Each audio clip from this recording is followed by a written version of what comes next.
ધોરણ 8 વિષય ગુજરાતી સેમેસ્ટર 2 પાઠ 19 સાંડ નાટ્ય. વિદ્યાર્થી મિત્રો, પહેલાં આપણે પાઠને સમજી લઈએ. ચંદા એ રૈજીના સંતાનોમાં છેલ્લી હતી, છતાં રૈજીની જુવાનીનો જુસ્સો ને જોમ એનામાં ઉતર્યા હતા. નાનપણના તોફાન જુવાની ફૂટતા કરમાયા નહીં, પણ નવી નવી કુંપળો નીકળતી ચાલી.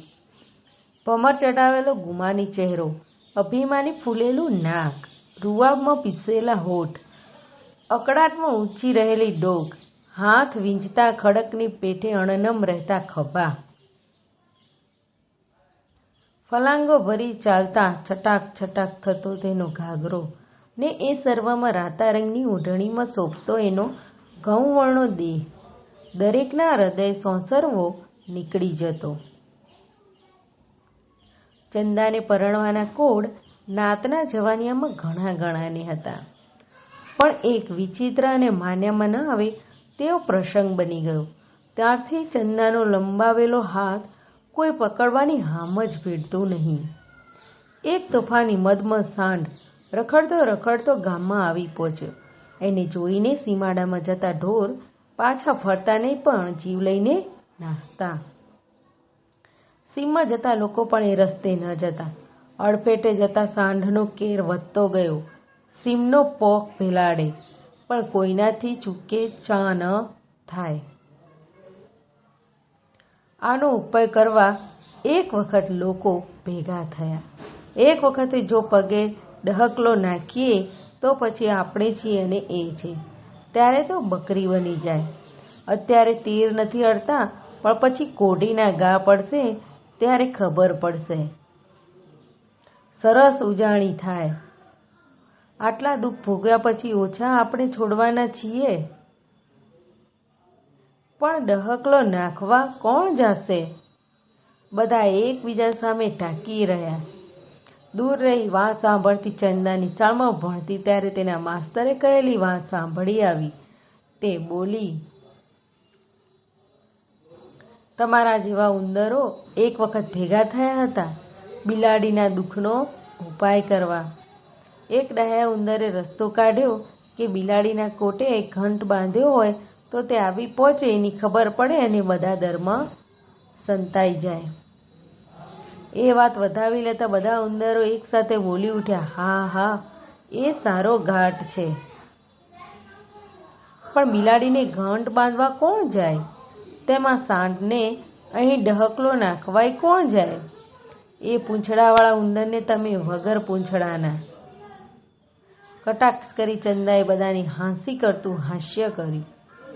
મરવું હોય તે જાય, જાનવરની જાત એનો શો ભરોસો? મને તમારી દયા આવે છે ને તો હું હમણાં ડહકલો નાખી દઉં. અમારી દયા?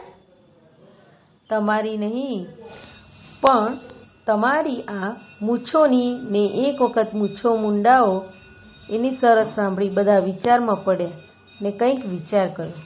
હોય તેમ સર્વએ કબૂલ કરી. કબૂલ? કબૂલ કબૂલ. ત્યારે જોવું હોય તો ઉગતા સૂરજે આવજો, સાંડ હોય ત્યાં.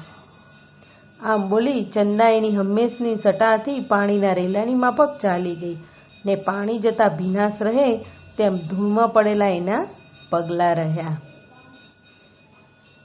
રૈજીએ આ વાત જાણી ત્યારે એણે ચંદાને ઘણી સમજાવી, પણ એકની બે થાય એ ચંદા સાની? બાપા, જીવતી જઈશ તોય ઓછો તમારો વંશ જવાનો છે.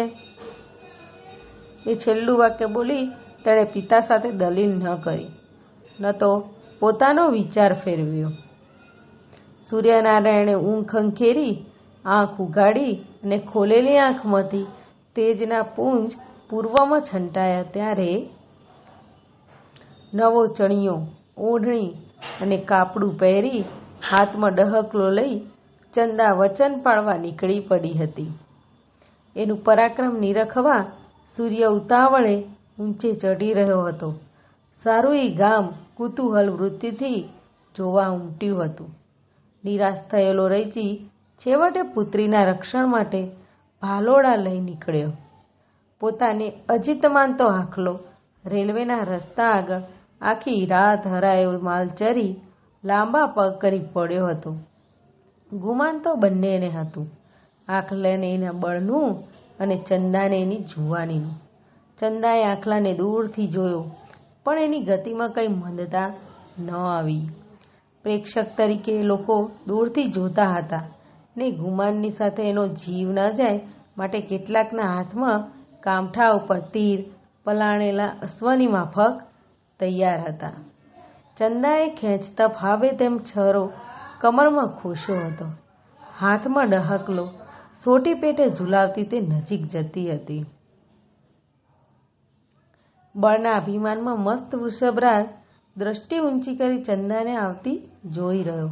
પુરુષની આંજથી અણિયારી આંખે એ અંજાપો હોય તેમ પડ્યો તાકી રહ્યો હતો.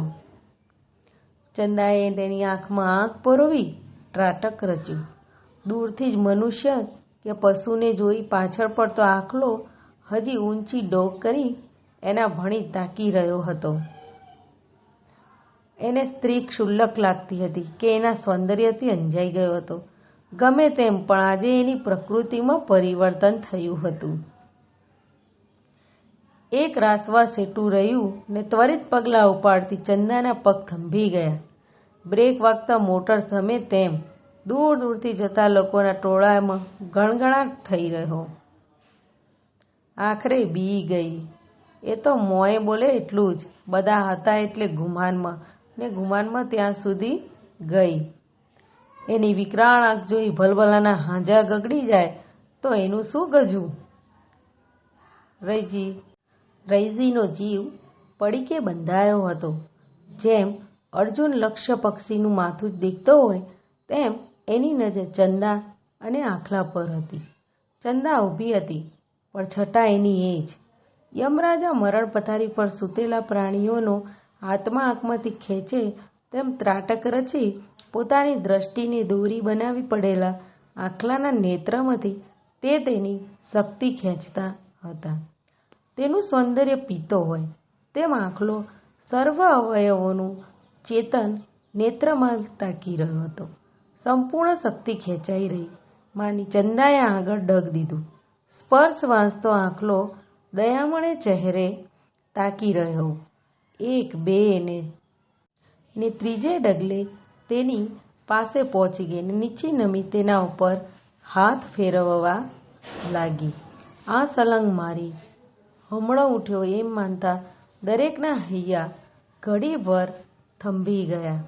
અશક્ય માનેલા દ્રશ્યને શક્ય જોતા આંખ ઉપર હાથ ફેરવી જોયો ને આંખનું સદાય રક્ષણ કરતી પાંપણોમાં ચંદા નીચે બેઠી પાળેલા પશુ આગળ માલિક બેસે તેમ અને એટલી જ હિંમતથી તેના કપાળમાં આંખ ઉપર હાથ ફેરવી તેની સાથે ગેલ કરવા લાગી. એ કુમળા હાથનો સ્પર્શ સતત ચાલુ રાખવા ઊંચી ડોક જમીન ઉપર નાખીને નિરાતે સૂઈ ગયો. ચંદાને રહ્યો શયો ભય જતો રહ્યો. તેણે માથે પગે હાથ ફેરવતા ચારેય પગ વારાફરતી ઊંચા કરી જોયા. આટલો ગરીબ! ચંદાને દયા આવી, પણ વધતો વિજય ઉગતી દયાને ગળી ગયો. ધીમે રહી તેણે વારાફરતી બંને પગે ડહકલોનો ગાળો ભેરવી દીધો. પંપાળતા હસ્તનો સ્પર્શ બંધ થતાં આખલાએ આંખ ઉંચકી. ચંદા ઊભી થઈ હતી. જાણે ઋષિના તપનો ભંગ કરાવી સ્વર્ગમાંથી ઉતરેલી અપ્સરા જવા તૈયાર ના હોય. આખલા તરફ દ્રષ્ટિ રાખી એ પાછા પગલે ધીમે ધીમે ખસવા લાગી. દૂર જતી ચંદાને નિરખવા આખલો ઊંચો થવા ગયો ત્યારે એણે પગના બંધન અનુભવ્યા. પણ બંધનમાં પડ્યા પછી વીરત્વા સહકામનું. પાંજરામાં સિંહ તાડુકે તેમ એ ભરાડ્યું. ઉધામાં મારી એ બેઠો થયો, પણ દોડવા જતાં એના પગ સામા ખેંચાયા એટલે એણે બીજો બરાડો નાખ્યો. અડધે આવેલી ચંદાએ તેના તરફ દ્રષ્ટિ કરી વિજયી હાસ્ય કર્યું. છેતરાયેલો વૃષભરાજ શરમનો માર્યો નીચું જોઈ રહ્યો. લોકોની નજીક આવતા ચંદાએ સત્તાવાહી સ્વરે હુકમ કર્યો. કોઈએ એને મારવાનો નથી. તેનો હુકમ માથે ચડાવ્યો હોય તેમ મૌન છવાઈ રહ્યું. બેટા, પુરુષથી ન થાય તે કામ આજે તે કર્યું. બાપા, આ શું બોલો છો? પુરુષથી ન બને એ કેમ મનાય? આ નજરે જોયું એ ખોટું. આટલા પુરુષોમાંથી કોઈની હિંમત ન ચાલી.